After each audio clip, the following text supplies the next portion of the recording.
కూటమి ప్రభుత్వం అధికారంలోకి రావడంతో కృష్ణా జిల్లా బాపులపాడు మండలం మల్లవల్లిలో మధ్యలో ఆగిపోయిన చాలా పరిశ్రమలు మళ్లీ ప్రారంభమవుతున్నాయి. కొత్త పరిశ్రమలు కూడా స్థాపించేందుకు ప్రభుత్వం కసరత్తు చేస్తోంది. ప్రభుత్వ చర్యలతో నిరుద్యోగులు మల్లవల్లికి క్యూ కడుతున్నారు. పరిశ్రమల కార్యాలయాల్లో అధికారులను కలిసి విద్యార్హత పత్రాలను సమర్పిస్తున్నారు. మల్లవల్లి పారిశ్రామికవాడలో నిరుద్యోగుల సందడిపై మరింత సమాచారం మా ప్రతినిధి శ్రీనివాస్ అందిస్తారు. గత 5 ఏళ్ల వైసీపీ ప్రభుత్వంలో రాష్ట్రంలో పరిశ్రమలు రాలేదు. ఉన్న పరిశ్రమలను వేధించి బయటికి పంపారు. దీంతో నిరుద్యోగులు ఉపాధి లేక తీవ్ర ఇబ్బందులు పడ్డారు. ప్రస్తుతం రాష్ట్రంలో కూటమి ప్రభుత్వం అధికారంలోకి రావడంతో రాష్ట్రంలో పారిశ్రామిక రంగ అభివృద్ధిపై ప్రభుత్వం ప్రత్యేక దృష్టి సారించింది. ఇందులో భాగంగా కృష్ణా జిల్లా బాపులపాడు మండలం మల్లవల్లిలో పారిశ్రామిక వాడలో నిలిచిపోయిన పరిశ్రమలను ప్రారంభించేందుకు రాష్ట్ర ప్రభుత్వం చర్యలు చేపట్టడంతో నిరుద్యోగులు సంతోషం వ్యక్తం చేస్తున్నారు. ప్రస్తుతం మనతో కొంతమంది నిరుద్యోగి యువతున్నారు. వారితో మాట్లాడదాం. సార్ చెప్పండి, గత 5 ఏళ్లుగా ఈ మల్లవల్లి పారిశ్రామిక కారిడార్లో కొత్త పరిశ్రమలు రాలేదు. ఉన్న పరిశ్రమలను మూసేశారు. ఇప్పుడు అశోక్ లైలాండ్ కావచ్చు, ఇతర పరిశ్రమలు కావచ్చు ఓపెన్ చేసేందుకు చర్యలు చేపడుతున్నారు. ఎలా అనిపిస్తుంది? ఇది ఒక పారిశ్రామిక కారిడార్గా, ఇండస్ట్రియల్ కారిడార్ కింద గుర్తించారు. గుర్తించిన తర్వాత ఈ లోకల్లో చదువుకున్న ఈ పక్కనున్న 20-30 ఊళ్ళ మంది ఏమనుకున్నారంటే ఇక్కడ మాకు లోకల్లో ఉద్యోగాలు వస్తాయి, పెద్ద పెద్ద ఫ్యాక్టరీలు వచ్చినాయి.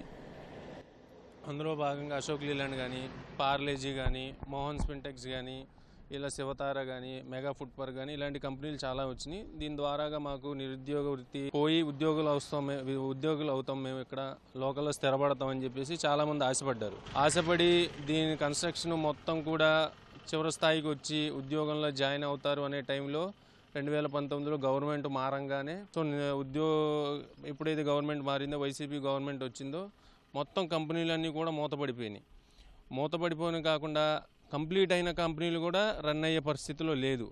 సో దీనివల్ల నిరుద్యోగం అనేది పెరిగిపోయింది.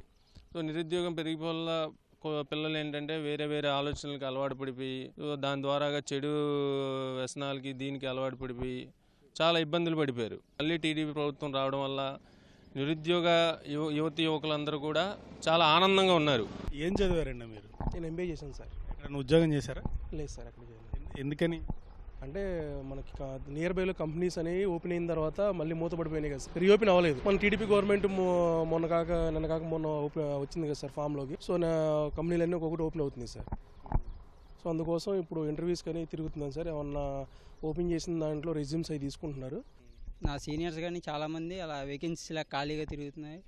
అయితే ఇప్పుడు టీడీపీ రావడం వల్ల ఈ 5 సంవత్సరాలు బాగుంటుంది. మళ్ళీ ఏంటంటే మన పేరెంట్స్ని వదిలి వెళ్ళకుండా ఇక్కడే చేసుకుంటే బాగుంటుంది.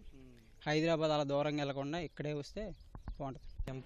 ఎన్నో సంవత్సరాలు మార్క్తో మంచి గ్రేడ్తో మంచి మార్క్స్ 90%, 80% దాకా వచ్చినాయి సార్. నాకు తల్లిదండ్రులు చాలా కష్టపడి మమ్మల్ని చదివించారు సార్.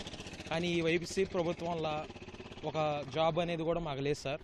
ఎప్పుడైతే ఇప్పుడు టీడీపీ వచ్చిందో మాకు చాలా సంతోషంగా ఉంది సార్. ఈ కంపెనీలు ఓపెన్ అవుతున్నాయి, దానివల్ల మాకు సీఎం సార్ మంచి ఉపాధి కల్పించి మాకు జాబ్స్ ఇస్తారని నమ్మకం మాకుంది. గ్రాడ్యుయేటెడ్ స్టూడెంట్స్ మొత్తం బయటికి వెళ్లకుండా ఇక్కడే ఉండి తల్లిదండ్రులు పోషించుకుంటున్నారు సార్. గడిచిన 5 ఏళ్లలో ప్రభుత్వం ఉన్నాటిని మూపిచ్చేసి కొన్నాటిని బయటికి పంపించేశారు సార్. మళ్ళీ టీడీపీ హయాంలో మాకు టీడీపీ రాగానే మాకు చాలా ఆనందంగా ఉంది సార్. మల్లవల్లి ఏరియాలో దాదాపు 20-30 గ్రామాలు, ఈ చుట్టుపక్కల గ్రామాలన్నీ ఉంటాయి. ఈ గ్రామాల్లో వేలాది మంది యువత ఉపాధి అవకాశాల కోసం ఇతర ప్రాంతాలకు వెళ్తుంటారు. కానీ ఇక్కడే ఈ మల్లవల్లిలోనే కొత్త పరిశ్రమలు రావడం, పాత పరిశ్రమలను పునఃప్రారంభించేందుకు ప్రభుత్వం చర్యలు తీసుకుంటున్న నేపథ్యంలో యువత కూడా సంతోషం వ్యక్తం చేస్తున్నారు. కెమెరామెన్ భాస్కర్తో శ్రీనివాస్, ఈటీవీ న్యూస్, మల్లవల్లి, కృష్ణా జిల్లా.